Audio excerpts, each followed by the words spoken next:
kasagaran nato mga ambisyosog ambisyosa, pero maglisod pag kabot sa iyang ambisyon.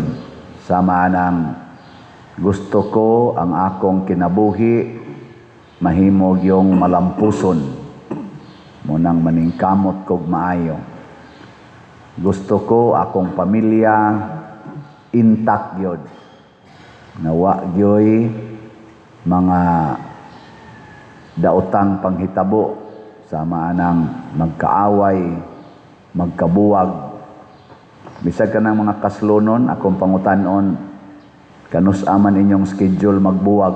Ay, simbak ko pa dir, mana. Nako, di mo magbuwag. O, dili pa dir, dili may magbuwag. Nako, hilas biya ninyo. O na, importante kaayo, unsaon pagkabot kining atong mga nindot nga ambisyon. O ang paagi mao ang pagsunod ni Kristo isip maayong magbalantay. Ug unsa may kinaiya sa maayong magbalantay nganong nilampos magid siya sa iyang misyon pagbantay nato, kay andam siyang magpakamatay para sa iyang karnero or para sa iyang gimahal na katawhan. Di ganita anda magpakamatay, di gid ta molampos sa atong pangandoy. Gilingay mong tupad. Nilampos na ka? Matana ba? Na nilampos na ka? Labi na gina ka ng mga tiwasono nagnaong, nilampos na ka? O kuwang lang yapon? Ay, dahil uba na to, maingon dayon, pader, di pagitingali ko patyon sa Ginoo, kaya napa ko'y misyon. Hilas biya di patyon, misyon. Kaya unsam sagi atong misyon. Nay mahugang sakyanan sa pangpang, igabot-ubos, buhi lang yapon. Wa gina siya patya, kaya napa na siya misyon.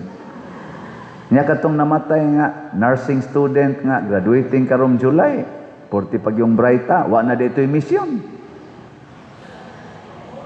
Graduating pa man to. Na atong sabton kini ha. Ang atong misyon kanunay ng on or active samtang naginhawa pa ta. Inighunong sa atong ginhawa, hunong na sang misyon. Mao gina ha. Timan gina. Ug unsa may atong misyon nga maluwas ang atong kalag. Kay matod pa sa atong tubag sa Salmo, ang akong kalag giuhaw sa buhi nga Dios. O kinsa maning Dios nga buhi? Ha? Dili. Kanang imong tupad. Mao gunay image and likeness of God. Ayaw pangitaan ng invisible God. Kay naghimo na siya siyang kaugalingon nga mahimong tao, mahimong flesh.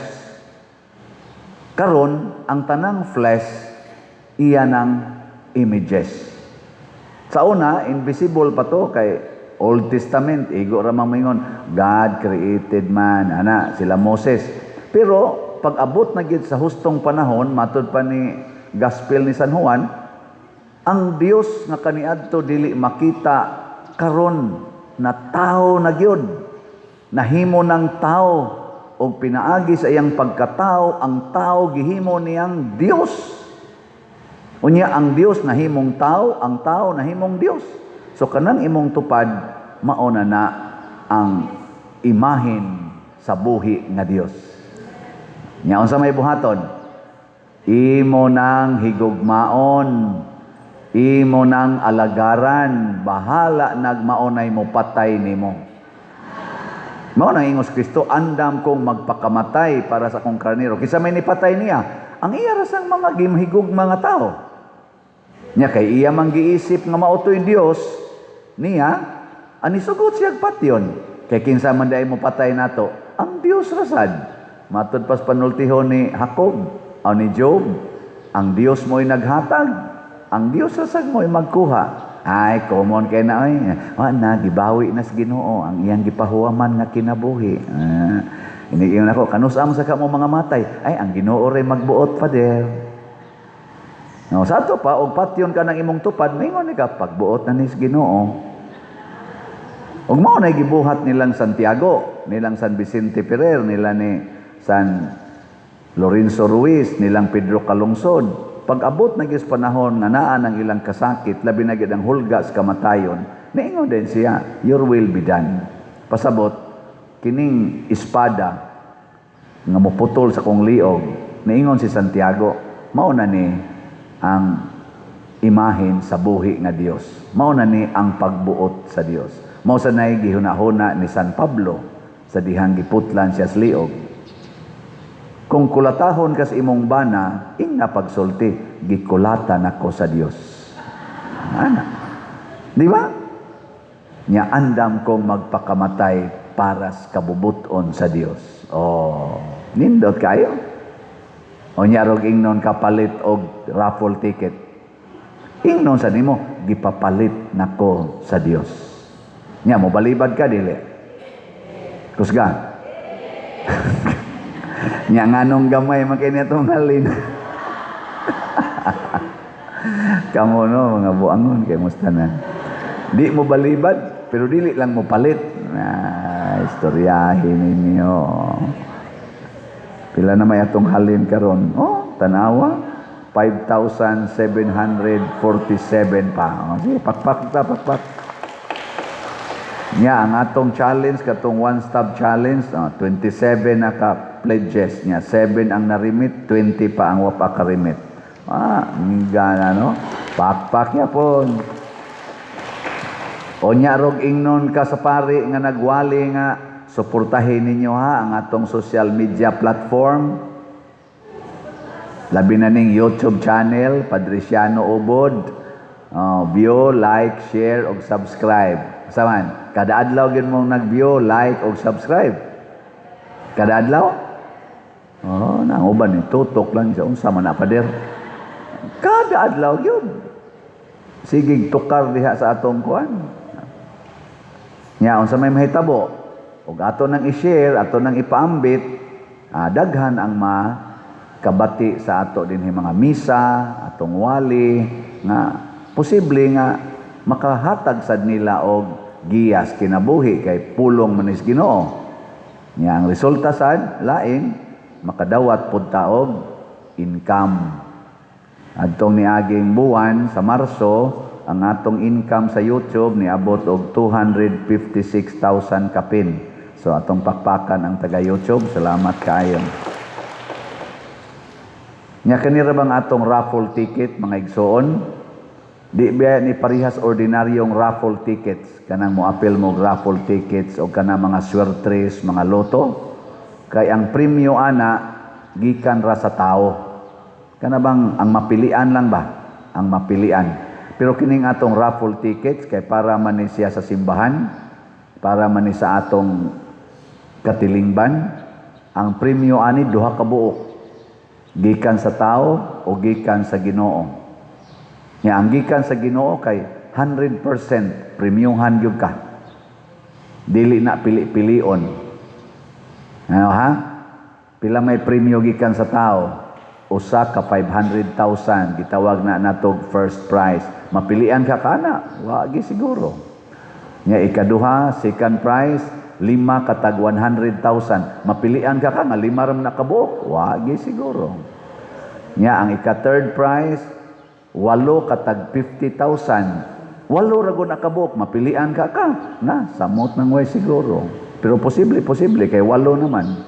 Nya napagitay consolation prize 40 katag 15,000. O 40 naman gina, siguro ka kang mapilian. Wa gyapon siguro. So ato pa ang premyo sa tao, swerte-swerte lang. Muna giswerte gyud. Pero ang premyo sa Ginoo dili swerte-swerte. Unsa man? Unsa may kana ganing opposite sa swerte-swerte? Sigurado. Sigurado gyud. Mao na kung mopalit gi kag usa ka ticket 200 pesos, i-times dayon na niya og 100 times. So ang imong madawat pila man? Naa dayon kay 20,000. Oh, labaw pa sa atong consolation prize. Unyag mo palit kag 5 ka tickets worth 1,000, i-times na niya 100 pesos. 100 times, dili 100 pesos. Pwede sa ding na to ana. I-times niya 100. Sa may mahitabo, mahimo ng 100,000. Mura na kag na appeal sa second prize. Nya ni appeal man ka sa atong one stop challenge kaning tag 20,000 kay 100 man na ka tickets. Dili kitingali ka mapilian. Pero i-times nag 100 sa Ginoo, pila may imong madawat? 2 million. Labaw kayo first prize nga 500,000. Ang pangutana. Mutuo ka. Mo na diri sa atong unang pagbasa, gilalis si Pedro sa iyang mga kauban. Dili mi mutuo nga ang Ginoo mudawat anang mga dili tinuli. Kay hugaw na sila. Niingon dayo si Pedro, pariha ta. Di sa ta kumutuo.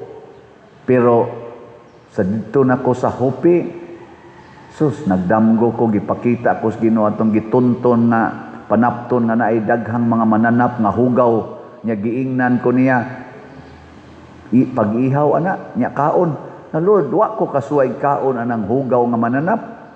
Ingon ng Ginoo, ayaw nganlig hugaw ang giisip sa Ginoo nga limpyo. O kinsa may giisip sa Ginoo nga limpyo? Ang tanan nga membro sa iyang lawas nga mistiko. Kanang imong tupad bisag hugaw nagnaong limpyo na para sa Ginoo. Higugma na. Si Mother Teresa of Calcutta iyang gipangita ang mga poorest of the poor, the least ones. Hugaw kayo, gipangud na gani ang lawas sa uban, nga naghigda daplins dan, gikinamot niya og atiman. Kinamot niya og atiman.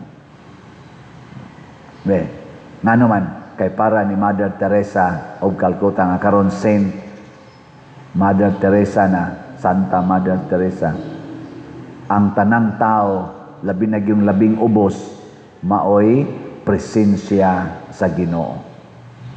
Ninduta na, no? Anya ka nang gasigig libak nimo. Unsa man na? Presensya na sa Ginoo. Hugaw kay na siya kinabuhi, libakay kay na. Pero bisan paghugaw na gihigugma gyapon na sa Ginoo, mo nang moingon siya, love your enemies. Na siya. Nya unsa may mahitabo nimo? Kun higugmao na nimo.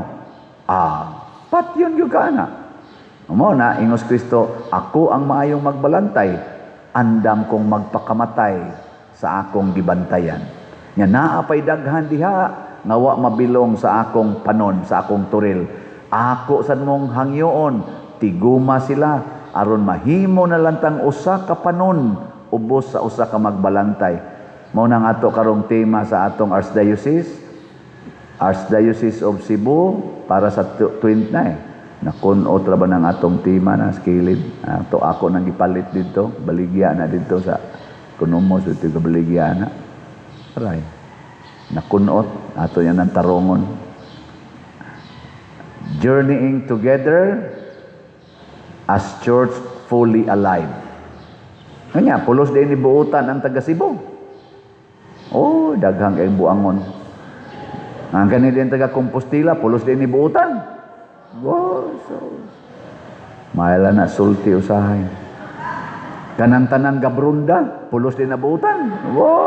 Ay na lang ta. Kanil din tanang Nagsutana, pulos din ni buutan. Samot na. Pero dili na rason na di ta maghigugmaay. Kay lagi gihigugma tang tanan sa Ginoo. Matod pa ni San Pedro, pag sugod ginakog sulti dito sa balay ni Cornelio, ni kunsa dayon ang Espiritu Santo nila samara sa pagkunsad niya nato katong kita mo igikunsaran sa unang panahon. Og nanulti sa silag lain-laing pinulungan ug didto nako nakita nga ang Dios wa gid ay pinalabi. Na-convincer silang tanan. Ang Ginoo di ay nahigugma ang imong tupad. Giling nga imong tupad in English sa usa you are loved by God. Nya maingon sa na siya nimo, same to you. O nya ron ang kabit sa imong bana. Ingna gyapon ngadto, dai you are loved by God. Nya maingon sa siya, and by your husband. Nya maingon sa ka, me too. Nindot ano? Mahimo dayo mong usa ka panon. Usa ka panon. Di ba? Nya okay mo na, dili.